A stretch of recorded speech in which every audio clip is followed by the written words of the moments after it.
Bonjour à toutes, bonjour à tous, j'espère que ça va. Aujourd'hui, c'est dimanche. On est le dimanche 15 mars. Moi, ça va pas mal. Aujourd'hui, je vais commencer à m'occuper de mon potager et ça, j'adore. J'adore avoir les mains dans la terre et de savoir que ce que je vais faire, ça va servir à me nourrir, à nourrir ma famille. Et ça, c'est magnifique. Alors aujourd'hui, on ne parle pas du tout de potager, mais on parle de la suite de l'histoire de France. On s'est arrêté hier au début de la Renaissance. Alors, c'est quand et c'est quoi? La Renaissance, ça commence au début du XVIe siècle, donc un peu après les années 1500.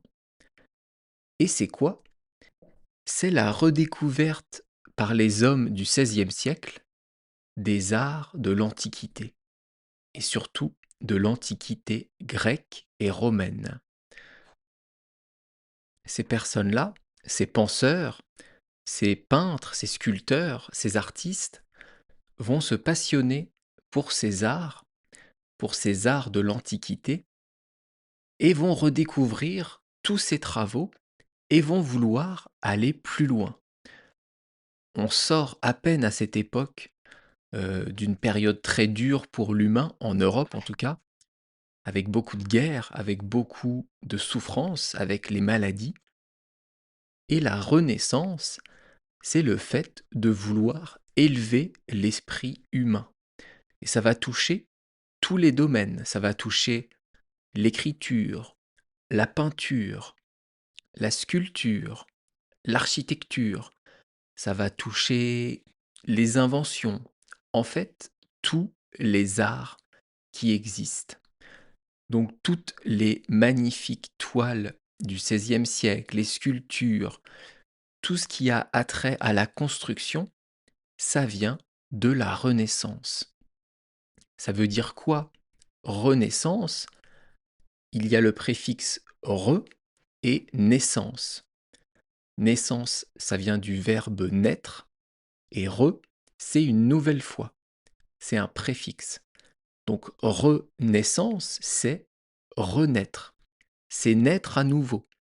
Comme si l'homme redécouvrait quelque chose, avait une nouvelle naissance avec ses nouvelles idées, ses nouvelles façons de travailler, de peindre, d'écrire, de penser, et ça a fait évoluer l'esprit humain. Et c'est un mouvement de pensée qui est parti d'Italie. La base, ou plutôt la figure de la Renaissance italienne, c'est la ville de Florence et surtout Léonard de Vinci.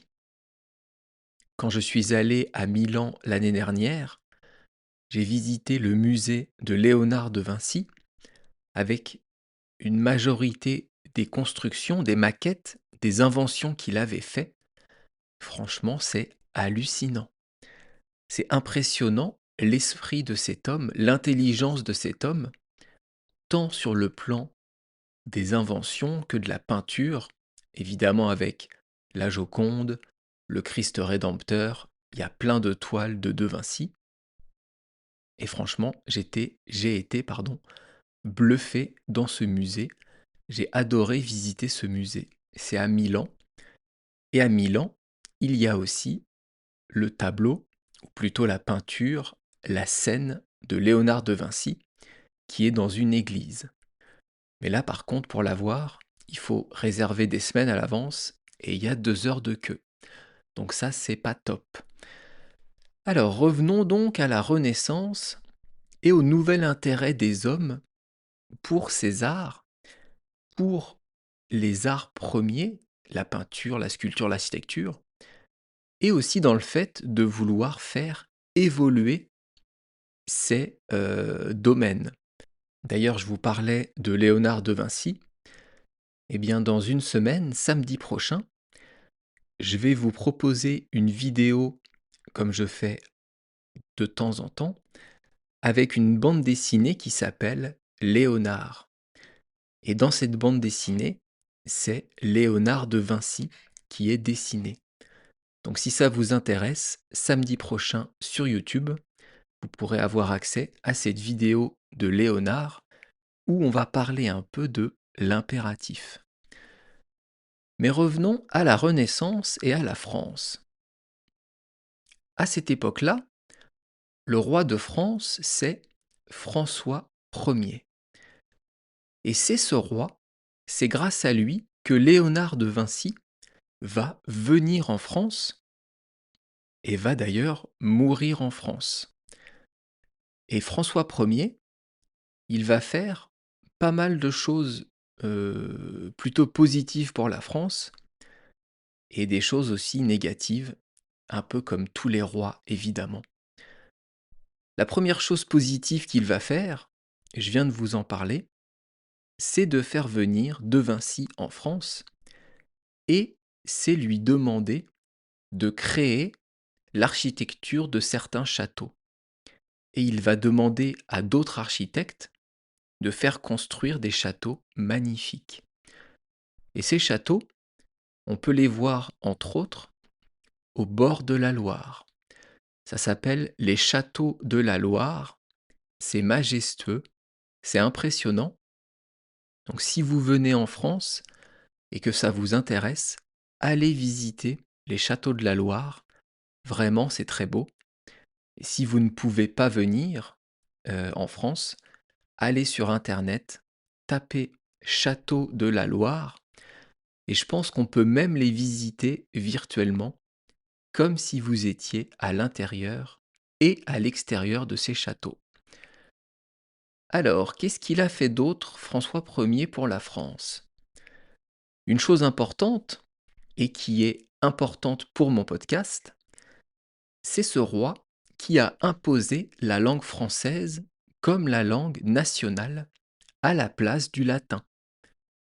Si François Ier n'avait pas été là, peut-être que je vous parlerais latin et pas français. Alors je ne vais pas m'essayer à parler latin parce que je ne connais que quelques phrases toutes faites et ça n'aura aucun intérêt. Enfin bref, si je vous parle français aujourd'hui, c'est entre guillemets grâce à François Ier qui a fait du français la langue nationale. Donc je vous disais que ce roi, François Ier, a fait pas mal de choses pour la France qui étaient positives, mais bien sûr, il a aussi fait des guerres, comme tous les rois, comme à toutes les époques. Au début, quand il arrive sur le trône, c'est la paix en France. Au miracle, il n'y a pas de guerre. Et rapidement, il va y avoir un désaccord avec l'empereur Charles Quint. Et après avec le roi d'Angleterre, Henri VIII. Vous voyez, c'est un peu toujours pareil. Ce sont des cycles. Il y a la paix, la stabilité, puis la crise économique, et pour résoudre la crise économique, on fait la guerre, et après, il faut reconstruire, donc on fait la paix, et il y a une stabilité, et il y a une autre crise, et on refait la guerre, et ça continue depuis des centaines d'années. Donc en France, au XVIe siècle, la guerre reprend contre le royaume d'Espagne et le royaume d'Angleterre. Et François Ier meurt à peu près au milieu du XVIe siècle. Il a fait investir beaucoup d'argent de l'État pour rénover la France, sauf qu'à ce moment-là, la France est en grande difficulté financière. Il n'y a plus d'argent dans les caisses, un peu comme aujourd'hui, et va commencer la guerre des religions.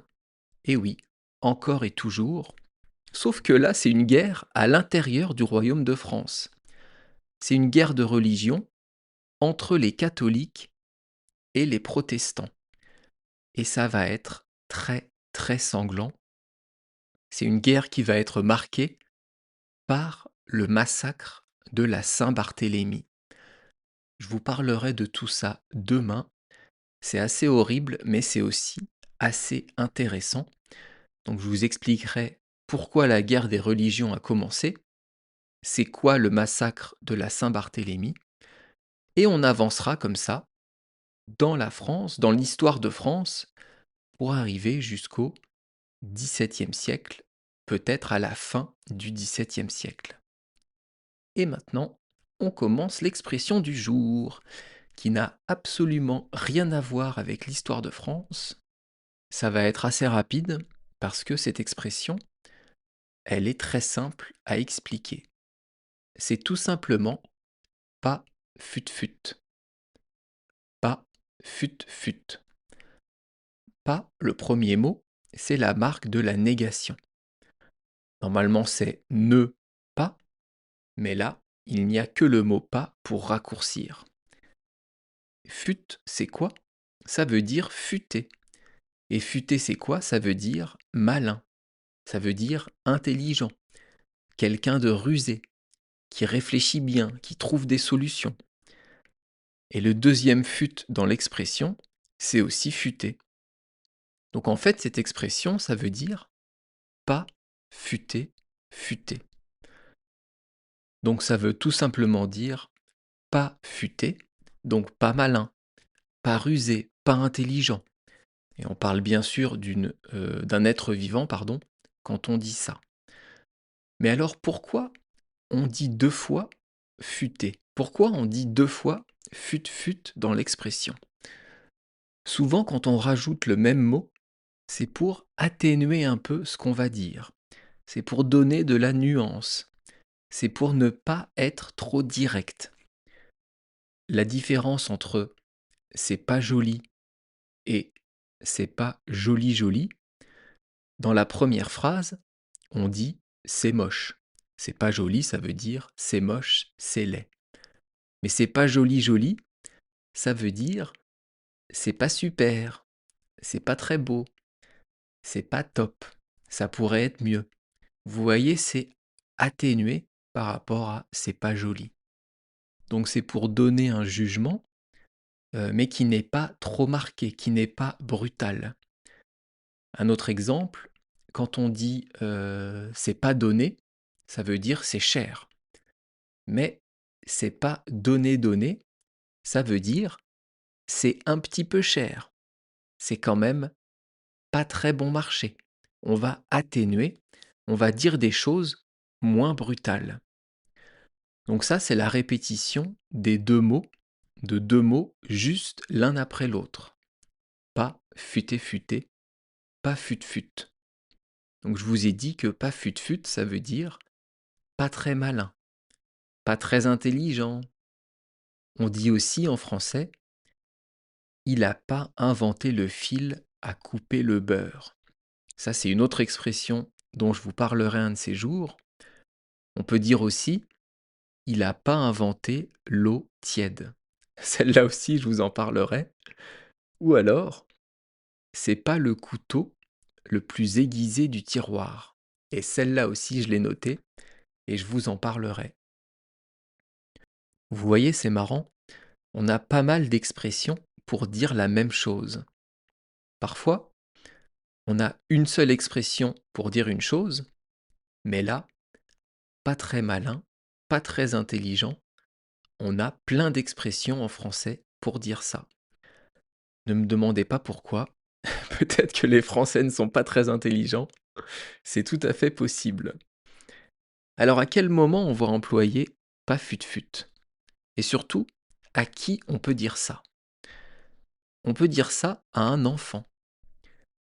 Imaginez que vous avez un enfant qui est très jeune et qui s'amuse à faire rentrer des choses carrées dans un trou qui est rond.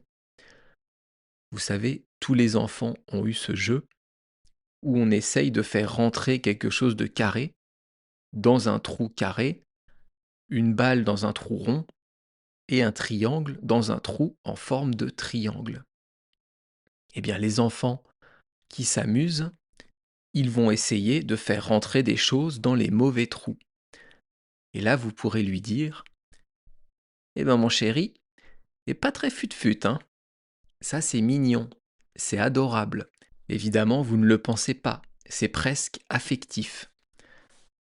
Vous pouvez dire aussi t'es pas fut-fut à un pote, à un très bon ami.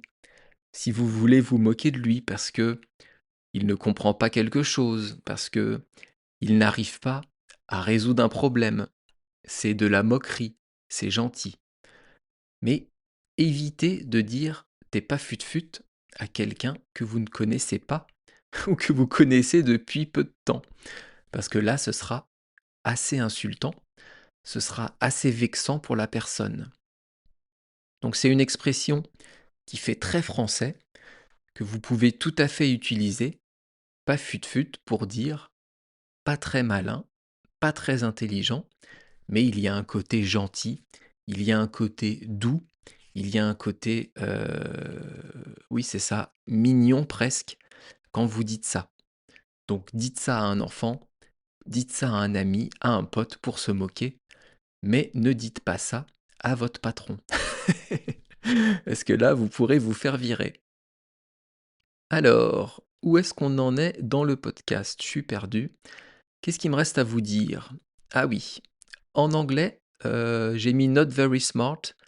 Peut-être qu'on peut dire aussi a little dumb, mais je sais pas si dans a little dumb, il y a le côté un peu mignon, assez mmh, gentil par rapport à un peu idiot.